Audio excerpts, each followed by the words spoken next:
প্রার্থী নিশ্চয়ই আপনারা জানেন। আজকে এখানে উঠান বৈঠকটা হঠাৎ করে করা। আমার যে ভাই আশরাফ ভাই, উনি আমাদেরকে কালকে বললেন যে ভাবি একটু সময় দিতে হবে। আজকে আমার পাটগ্রামে থাকার কথা ছিল, আজকে ব্যারিস্টার সাহেব এখানে অনুষ্ঠান করবেন, আমি পাটগ্রামে করব। যেহেতু আপনাদের আগ্রহ ভাবিকে দেখার জন্য, ভাবির কথা শোনার জন্য, এবং আমার ভাই যেহেতু বলল, সেই কারণেই আমি আসছি। আমি আবার আধা ঘন্টা পরেই চলে যাব। আমার পাটগ্রামে আরো 4-5টা প্রোগ্রাম দেয়া আছে, তাই আমি বেশি সময় নিব না। যেহেতু দীর্ঘ সময় ধরে আপনারা বসে আছেন, অল্প কিছু কথা বলবো বলেই আমি এখান থেকে চলে যাব। তা আমরা যে নির্বাচনী প্রচারণায় এসেছি, ব্যারিস্টার হাসান রাজীব প্রধানের পক্ষ থেকে, উনি কোন দলের প্রার্থী? উনি বাংলাদেশ জাতীয়তাবাদী দল বিএনপির প্রার্থী। উনি 18 সালেও নির্বাচনে অংশগ্রহণ করেছিলেন।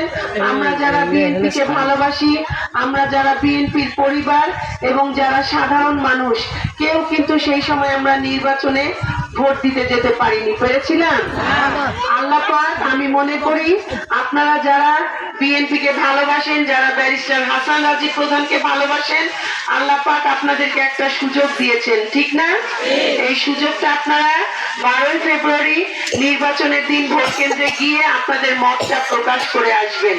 12 ফেব্রুয়ারি আমি চাইবো যে আমার মা বোনেরা, ভাইরা সবাই সকাল সকাল ফজরের নামাজটা আদায় করেই ভোট কেন্দ্রে চলে যাবেন। সেদিন ভোট আগে, রান্না বান্না খাওয়া দাওয়া পরে।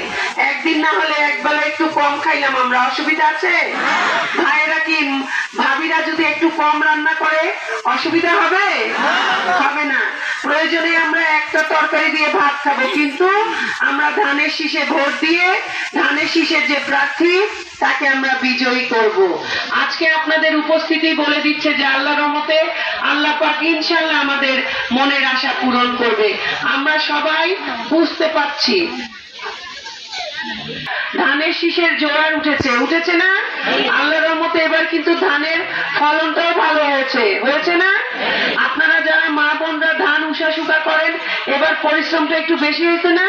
প্রত্যেকবারের চেয়ে এবার হাড়ির সংখ্যা একটু বেশি ছিল, ধান সিদ্ধ করতে বেশি লাগছে না? তাহলে এটা কি আল্লাহর একটা রহমত না?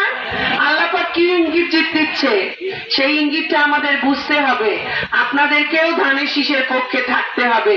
থাকবেন তো? মার্কাটা কি? একটু হাত তুলেন সবাই, একসাথে তুলি তো। মার্কাটা কি? মার্কাটা কি? ইনশাআল্লাহ ধানের শীষকেই আমরা বিজয়ী করে আনবো। আমাদের যে জালাল ভাই, আমাদের একজন মুরব্বী, একজন স্বনামধন্য ব্যক্তি, উনি এই কিছুদিন আগে যে এখানে গন্ডগোলটা হলো, উনি বললেন, আমি আপনাদেরকে শুধু এতটুকুই বলবো যে ওনার গায়ে হাত দেয়া মানে কি, আমাদের যারা আমরা সবাই হাতীবান্ধার মানুষের গায়ে তারা হাত দিচ্ছে, ঠিক না? এখনো ওরা কোনো দায়িত্ব পায়নি, তাতেই যদি ওরা এত খারাপ কাজ করতে পারে, ওদেরকে যদি আপনারা দায়িত্ব দেন, তাহলে আমরা কি কেউ নিরাপদ থাকবো? ওরা তো কোনো মুরব্বী মানছে না, কোনো কিছুই মানছে না, তাহলে আমরা মা বোনরা কি নিরাপদে থাকবো?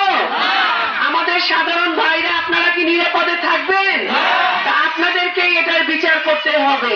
উপরে যিনি বসে আছেন আল্লাহ পাক তো করবে, আপনারা সাধারণ মানুষ আপনাদের ভোটের মাধ্যমে এই বিচার করবেন। আজকে যারা এইভাবে মাথাচাড়া দিচ্ছে, বড় ছোট কিছুই মানছে না, ভবিষ্যতে তাদের দ্বারা আমাদের এই দেশ, আমাদের এই সমাজ, আমাদের এই হাতীবান্ধা পাটগ্রাম কি নিরাপদ থাকবে? থাকবে না। তারা মাথা খারাপ হয়ে গেছে, তারা ধানের শীষের জোয়ার দেখে আবোল তাবোল বলে, মা বোনদেরকে সম্মান করে না, কোনো তাদের কথাবার্তার মধ্যে কোনো রকমে কোনো তারা ভদ্রতার কোনো পরিচয় দিচ্ছে না।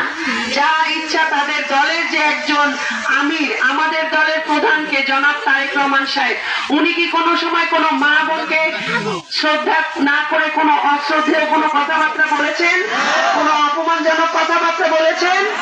বলবেন না, কারণ তার শরীরের রক্তটা তো দেখতে হবে কার রক্ত। বেগম জিয়ার রক্ত, শহীদ রাষ্ট্রপতি জিয়া রহমান সাহেবের রক্ত। তা যে জিয়া রহমানের সন্তান, যে খালেদা জিয়ার সন্তান, সে কোনোদিন বাংলাদেশের মানুষের সাথে কোনো অন্যায় করবে না, কোনো খারাপ ব্যবহার করবে না, মুখের ভাষা খারাপ করবে না। কারণ আমরা দেখেছি আমাদের মা বেগম খালেদা জিয়া কোন সময় কি কোনো অশালীন কথাবার্তা বলেছেন? উনি ধৈর্যশীল ছিলেন। আজকে উনি নাই, কিন্তু ওনার জানা যায় যে মানুষের সমাগম হলো, আল্লাহ পাক ওনাকে এই সম্মানটা দিলেন কি কারণে? উনি একজন নেক মানুষ ছিলেন। তা উনি যেরকম, ওনার সন্তানও ঠিক সেরকমই হবে। আমি মনে করি বাংলাদেশের দায়িত্ব নেয়ার জন্য, বাংলাদেশের জনগণের উন্নয়নের জন্য, বাংলাদেশের জনগণকে সামনে আরো এগিয়ে নেয়ার জন্য এবং দেশকে এগিয়ে নেয়ার জন্য একমাত্র জনাব তারেক রহমান সাহেব সব দিক দিয়ে অভিজ্ঞতা সম্পূর্ণ ব্যক্তি। তাই